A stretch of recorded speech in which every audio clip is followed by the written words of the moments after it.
Good morning. This is Pastor Josh Montgomery with the Higher Grounds Podcast Morning Minute Meditation.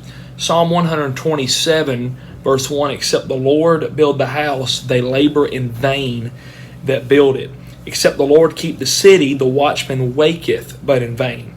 It is vain for you to rise up early, to sit up late, to eat the bread of sorrows, for so he giveth his beloved sleep. So, studying the general context of the verses, we find that the theme is that of vanity. The word vanity means emptiness. It gives the idea of worthlessness. In other words, he's saying if you're trying to endeavor into something, building a house, and the Lord's not in it, it's worthless. It's emptiness.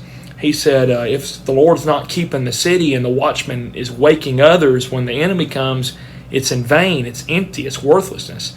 He said if you go and get up early and work all day long and then sit up all night long and worrying and full of anxiety, he said it's vanity, it's emptiness, it's worthlessness.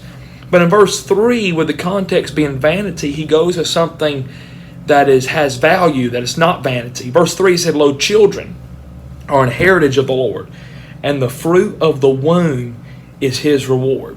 In other words, the psalmist is saying our children are worth it. And I want to echo the sentiments of the psalmist this morning when he said our children are worth it. Our children are worth it because they are precious in verse number 3. They're the heritage of the Lord. Our children are worth it because in verse number 4 they have potential. As arrows are in the hand of a mighty man, so are children of the youth. But then our children are worth it because they bring pleasure, they bring happy. He said happiness. Happy is the man that hath his quiver full of them. They shall not be ashamed, but they shall speak with the enemies in the gate.